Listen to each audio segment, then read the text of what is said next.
श्री शिवाय नमस्तु भयम। दोस्तों, जैसा कि आप सभी लोग जानते हैं कि 17 अप्रैल 2026 यानी शुक्रवार को पड़ रही है वैशाख महीने की अमावस्या तिथि। और दोस्तों, यह वह तिथि है जो वैशाख मास में पड़ने वाली सबसे बड़ी तिथि है, क्योंकि यह शुक्रवार के दिन पड़ रही है और इसका बहुत ही बड़ा और विशेष महत्व होता है। पूज्य गुरुजी ने कहा है कि अगर कभी भी मौका लग जाए और वैशाख महीने की अमावस्या तिथि शुक्रवार को पड़ जाए तो आप लोगों को 11 चावल के दाने का उपाय तो अवश्य ही करना चाहिए। इन दोनों का संयोग बहुत ही कम आता है। इसी के साथ में गुरुजी ने अपने शिव पुराण कथा में बताया है कि इस दिन आपको 11 चावल दाने का उपाय तो आपको अवश्य ही करना चाहिए, क्योंकि ऐसा दिन पूरे साल में सिर्फ एक ही बार आता है। और दोस्तों, आप सभी लोग जानते हो कि शुक्रवार अमावस्या तिथि का अगर सबसे बड़ा कोई उपाय है तो वह 11 चावल के दाने वाला उपाय है। तो दोस्तों, इस शुक्रवार अमावस्या तिथि के दिन आप लोगों को इस 11 चावल दाने वाले उपाय को जरूर करना है। बहुत सारे लोग होंगे जिन लोगों ने इस उपाय को ना किया हो, मतलब पूरा साल निकल गया, उन्होंने किसी भी दिन इस 11 चावल के दाने वाले उपाय को ना किया हो। पर दोस्तों, आपके पास एक आखिरी मौका बचा हुआ है, जो कि 17 अप्रैल शुक्रवार अमावस्या तिथि के दिन है। तो इस दिन आप लोगों को इस वाले उपाय को जरूर कर लेना है। भले ही आप पूरे महीने भर इस उपाय को न किया हो, पर अगर आपने इस वैशाख महीने की अमावस्या तिथि के दिन अगर इस वाले उपाय को कर लिया तो आपको इस उपाय को करने का वह फल मिलेगा जिसकी आपने कभी कल्पना भी नहीं करी होगी। इसीलिए आप लोग इस वाले उपाय को एक बार जरूर करना के लिए वो ताकत का कर लेना है, ताकि आप लोगों के हाथ से ये मौका ना जा सके और आपको इस उपाय को करने का फल मिल सके। दोस्तों, ये उपाय पंडित जी ने अपनी अभी की ही श्री शिव महापुराण की कथा में बताया है जी। इस उपाय को आज हम आपको बहुत अच्छे से समझाने वाले हैं। इस वीडियो को देखने बाद इस उपाय को समझने के लिए आपको कोई और वीडियो को देखने की जरूरत नहीं पड़ेगी। तो चलिए दोस्तों, उपाय को शुरू करते हैं। देखिए, ये इस वैशाख महीने के शुक्रवार अमावस्या तिथि के दिन ये इतना खास होता है, इतना महत्वपूर्ण होता है देखा गया। कभी कभी बड़े बड़े पूजा पाठ अनुष्ठान से जो मनोकामना पूर्ण नहीं होते, वो वैशाख महीने के शुक्रवार अमावस्या तिथि के दिन एक छोटे से उपाय करने से ही आपकी मनोकामना पूर्ण हो जाती है। और बहुत सारे लोग इस उपाय को किया भी है और उनको इस उपाय को करने का फल भी जरूर मिला है। अगर आप लोग भी इस उपाय को करना चाहते हैं तो आप इस उपाय को पहले अच्छे से समझ लेना, सुन लेना, उसके बाद करना। आपको इस उपाय का फल जरूर मिलेगा। और इस उपाय को कर लेने से आपके घर में चाहे किसी भी प्रकार की दुहक और समस्या क्यों ना चल रही हो, आपको उसका कारण भी नहीं पता है कि भाई ये समस्या किसका कारण से चल रही है, उसका भी कुछ कारण हो सकता है, जैसे पितृदोष हो सकता है या किसी भी तरह का मंगल दोष भी हो सकता है। तो इस दिन आप लोगों को ये वाला उपाय कर लेना है। ये एक ऐसा उपाय है जिस उपाय को अगर किसी विशेष दिन पर किया जाए तो भाई उस विशेष दिन का जो है वो तो हमें मिलता ही मिलता है, पर हमने उस दिन पर इस उपाय को किया है तो हमें उससे भी बड़ा फल मिलता है, और फल बहुत जल्दी मिलता है, क्योंकि आप इस उपाय को बहुत ही बड़े और विशेष पर कर रहे हो। तो चलिए अब उपाय के बारे में बात करते हैं, लेकिन उससे पहले आप लोगों को यह जानना आवश्यक है कि आखिर यह उपाय किस समय करना है, किसको करना है और कैसे करना है। तो चलिए हम आगे आपको वीडियो में एक एक करके बता देते हैं।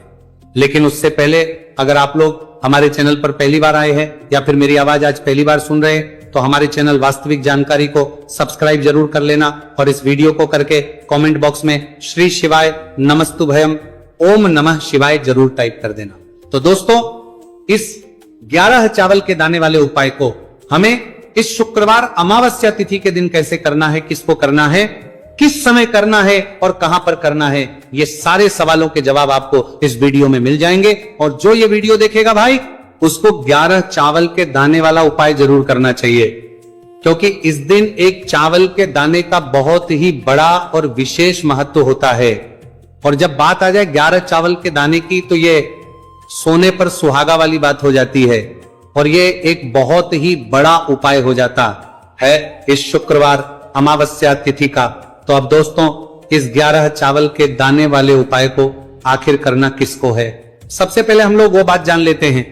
तो देखो, घर की जो बड़ी माताएं बहनें होती हैं, उन माताओं बहनों में से कोई भी एक बड़ी माता बहन इस वाले उपाय कर सकती है।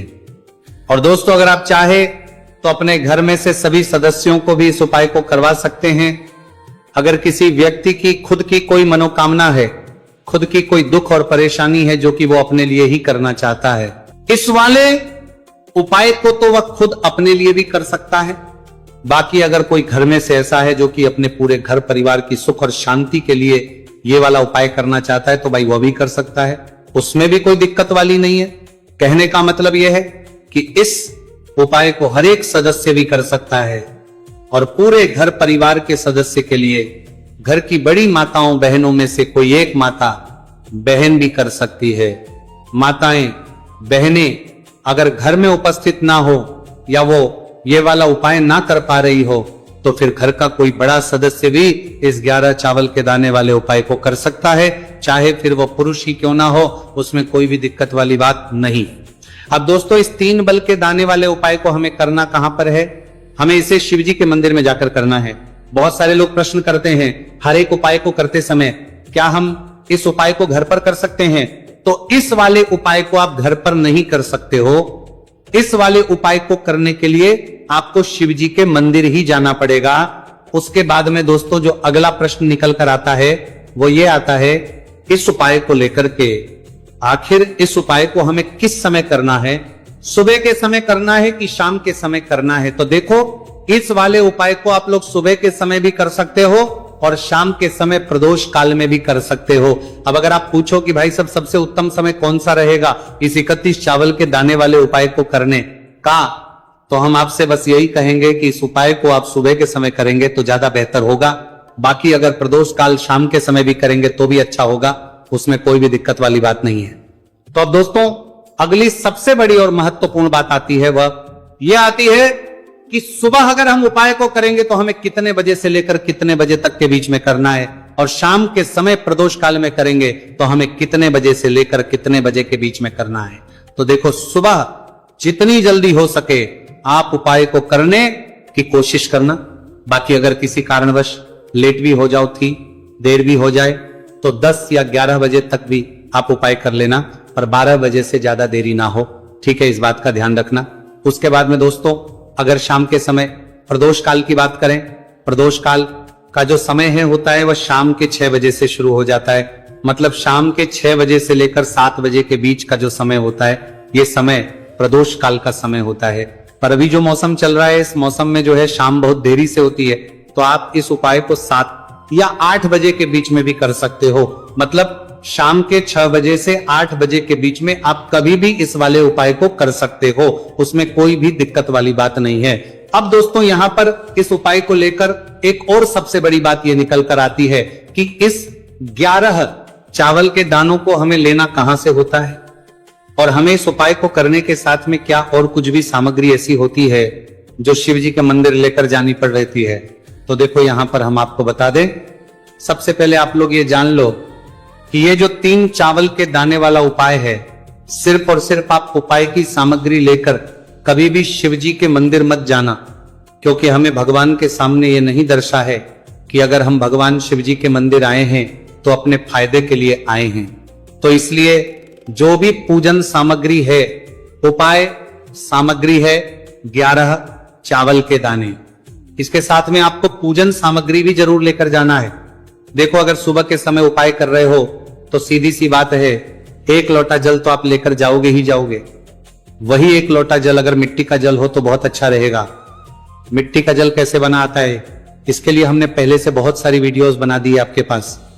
इस दिन एक आखिरी मौका रहेगा, मिट्टी का जल शिव जी पर चढ़ने का और उपाय को करने का बहुत बड़ा आपको इस दिन फल मिलेगा। तो इसीलिए इस दिन हो सके तो भाई मिट्टी का जल चढ़ाना तो अपने साथ में कम से कम 1 लोटा जल तो आपको लेकर जाना ही जाना है। अगर मिट्टी का जल नहीं है तो घर का जल भी आप इस्तेमाल कर सकते हो। इसके अलावा जो भी पूजन सामग्री है, देखो 11 के दाने ये अलग आपके रहेंगे और जो आपकी पूजन सामग्री रहेगी वो अलग रहेगी। पूजन सामग्री में आप जो भी चीज लेकर जाना चाहे वो लेकर जा सकते हैं, एक बेलपत्र भी लेकर जा सकते हैं, उसमें कोई भी दिक्कत वाली बात नहीं है। वहीं अगर हम बात करें शाम के समय की, तो शाम के समय शिवजी पर जल नहीं चढ़ता है, इसीलिए शाम के समय आप लोग एक दीपक तैयार कर लें जो कि गोल तीखा आटे का शुद्ध देसी गाय का घी का होगा, है ना। इस बात का आप लोगों को ध्यान करना है। और इस दीपक को आपको घर से जलाकर नहीं लेकर जाना है, भगवान शिव जी के मंदिर में जाकर ही जलाना है। इस बात का भी आप लोगों को ध्यान रखना है। अब दोस्तों यहां पर हमें इस बात को समझना है कि ये 11 चावल के दाने हमें लेना कहां से है। क्या हमें दुकान से लेकर आना है, या हमें अपने घर से लेना है, या कहां से लेकर आना है, और कौन से चावल लेना है, क्योंकि चावल भी बहुत प्रकार के होते हैं। तो देखो इन सभी सवालों के जवाब आप लोग एक बात में सुन लो कि भाई जो उपाय है, इस उपाय में आपको ये नहीं देखना है कि भाई कौन से चावल है कौन से चावल नहीं है। बस जो भी चावल ले रहे हो वो चावल का दाना सबूत होना चाहिए, मतलब साबुत होना चाहिए, टूटा हुआ नहीं होना चाहिए, कटा पीटा नहीं होना चाहिए। ये बात आपको ध्यान रखना है। बाकी आपका चावल बासमती हो या सादा चावल हो या कोई सा भी चावल हो, उसमें कोई भी दिक्कत वाली बात नहीं है।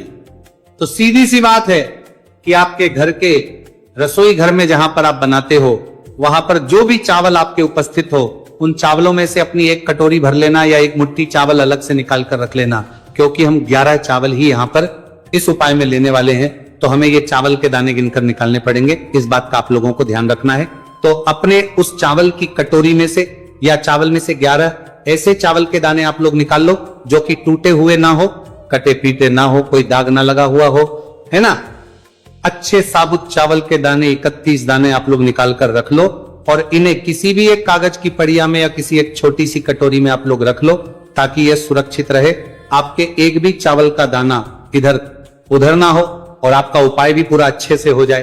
तो भाई जैसे ही आपका उपाय की जो सामग्री है, 11 चावल के दाने ये तैयार हो जाते हैं, उसके बाद में आपको जो भी अपनी पूजन सामग्री है, सुबह समय कर रहे हो तो एक लोटा जल और एक बेलपत्र या पूजन सामग्री जो लेकर जाना चाहो उसकी भी तैयारी कर लेना, और शाम के समय जा रहे हो तो भाई अपना जो दीपक है उसे तैयार कर लेना, ठीक है। और उपाय को करते समय शुद्धता का विशेष रूप से ध्यान रखना, ठीक है। सुबह सुबह स्नान करने के बाद ये उपाय को करने की आप लोग तैयारी करना। उसके बाद अगर शाम के समय की बात करें तो शाम के समय आपको स्नान करने की जरूरत नहीं है, पर शुद्धता ध्यान रखना है। आपको स्नान तो नहीं करेंगे, आप हाथ मुंह धोकर भी इस वाले उपाय को शाम के समय प्रदोष काल में कर सकते हैं, इसमें कोई दिक्कत वाली बात नहीं है। तो आप अपने उपाय की पूरी सामग्री तैयार करके आपके पास ही में जो आपका शिव मंदिर हो वहां पर पहुंच जाइए। सबसे पहले शिव मंदिर में जाकर आप लोगों को उपाय नहीं करना है, पहले भगवान के दर्शन करना है, भगवान से आशीर्वाद प्राप्त करना है, फिर शिव जी की शिवलिंग के पास में आना है। शिवलिंग के पास में आने के बाद जो पूजन सामग्री लेकर आए हुए हैं, जैसे कि सुबह गए हुए होंगे तो एक लोटा जल और जो भी पूजन सामग्री लेकर आए हैं आप उनसे भगवान शिव जी की पूजन कीजिए। सबसे पहले तो एक लोटा जल ही चढ़ेगा, फिर आपको एक बेलपत्र श्री शिवाय नमस्तु भयम का जाप करते हुए शिवलिंग पर चढ़ा देना है। उसके बाद में आपकी पूजन सामग्री चढ़ेगी।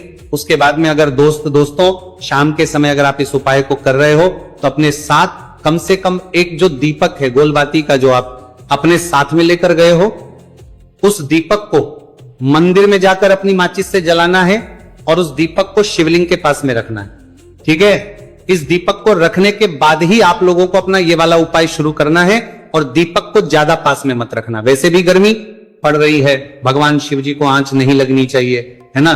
तो भाई जैसे ही आपकी पूजा अर्चना हो जाती है आप भगवान शिव जी को प्रसन्न कर लेते हैं। उसके बाद शिवलिंग के पास ही में आप कहीं पर बैठ जाइए सामने, या आसपास जिस जगह पर आपको बैठना हो वहां पर आपके लिए तो कोरिए पर बैठ जाइए और अपने वो 11 चावल के दाने अपने सामने निकाल कर रख लीजिए, क्योंकि अब यहां पर उपाय को यहां पर करने की आपको तैयारी करना है। और इस तरीके से जब आप उपाय करेंगे, पूजन सामग्री करने के बाद, पूजन अर्चना करने के बाद, तो आपको उपाय का फल बहुत जल्दी और बहुत होकर मिलेगा। तो अपने चावल के अपने सामने निकाल कर रख लेना, और ये जो उपाय है ये आपकी सीधे हाथ की हथेली से होगा, इसलिए इस बात का भी विशेष रूप से ध्यान रखना है। तो सीधे हाथ की हथेली का प्रयोग करके ही आप लोग अपना इस वाले उपाय को करना।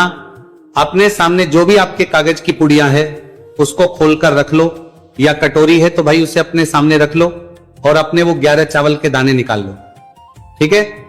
उसके बाद में दोस्तों अब आपको क्या करना है कि शिवलिंग आपके सामने होगी, तो आपने वह 11 चावल के दाने एक एक करके जहां पर आपने बेलपत्र चढ़ाए हैं आपको शिवजी के शिवलिंग के ऊपर चढ़ाना है। कहां पर चढ़ाना है? शिवलिंग के ऊपर चढ़ाना है, और कहीं पर भी नहीं चढ़ाना है। आपको अपने हथेली से तो शिवलिंग के ऊपर चढ़ाना है, भले ही फिर वो अपने आप जलाधारी पर गिर जाए, ये मतलब वहीं पर गिर जाए, उसमें कोई दिक्कत वाली बात नहीं है, पर आप चढ़ाओ शिवलिंग के ऊपर। तो आपको क्या करना है, अपना पहला चावल का दाना उठाना है, श्री शिवाय नमस्तु भयम बोलना है और शिवलिंग पर चढ़ देना है। इसी तरीके दूसरा, चावल का दाना उठा है, शिवलिंग पर चढ़ना है और मंत्र बोल देना है। और फिर तीसरा, चावल का दाना उठाना है, श्री शिवाय नमस्तु भयम बोलना है और चढ़ देना है। इसी प्रकार से आपको पूरे 11 चावल के दाने एक एक करके शिव जी के शिवलिंग के ऊपर चढ़ाना है और भगवान से प्रार्थना करते जाना है। मतलब प्रार्थना तो आपको आखिरी में करना है, पर हर एक चावल के दाने को चढ़ाते समय श्री शिवाय नमस्तु भयम जरूर बोलना है। उसके ही में ये चावल का दाना शिवलिंग के ऊपर आपको चढ़ाना है। जैसे ही आपके 11 चावल के दाने शिवलिंग के ऊपर चढ़ते हैं तो भाई उसके बाद में आपको क्या करना है, भगवान से अपनी मनोकामना बोलना है। मनोकामना भी कब बोलना है, जब आपका 11 चावल का दाना आपके सीधे हाथ की हथेली में हो और आप उसे चढ़ाने के लिए जा रहे हो। श्री शिवाय नमस्तु भयम बोलकर उस आखिरी चावल के दाने को शिवलिंग के ऊपर चढ़ा देना। भगवान से फिर अपनी वो मनोकामना बोल देना, जिस मनोकामना के लिए आप लोग अपना ये वाला उपाय कर रहे हो, जिस भी दुहक और परेशानी के लिए आप लोग अपना ये वाला उपाय कर रहे हो, उसके बाद में जैसे ही आप अपनी मनोकामना बोल देते हो, आपका ये वाला उपाय पूरा हो जाता है। पर दोस्तों, उपाय को करने के बाद आप लोगों को 2 मिनट भगवान शिव जी के मंत्र का जाप जरूर करना है। और मंत्र का जाप करने के बाद भगवान से एक और बार करना है अपनी मनोकामना के लिए या अपनी जो भी दुख और परेशानी है उसके लिए। इसके बाद में आप लोग भगवान को देखकर, भगवान से प्रार्थना करके, उनसे आशीर्वाद लेकर वहां से उठ सकते हैं और अपने घर पर जा सकते हैं। बस दोस्तों, यहाँ पर ये वाला उपाय पूरा हो जाता है। इस तरीके से जो भी व्यक्ति छोटी छोटी छी का ध्यान रखते हुए इस 11 चावल के दाने वाले उपाय को करेगा, निश्चित सी बात है उसे उसकी मनोकामना पूरी होगी और जो भी दुख और परेशानी है वो भी बहुत ही जल्दी दूर होंगे। तो दोस्तों, ये थे पूज्य गुरु जी द्वारा बताए गए कुछ बहुत ही खास उपाय।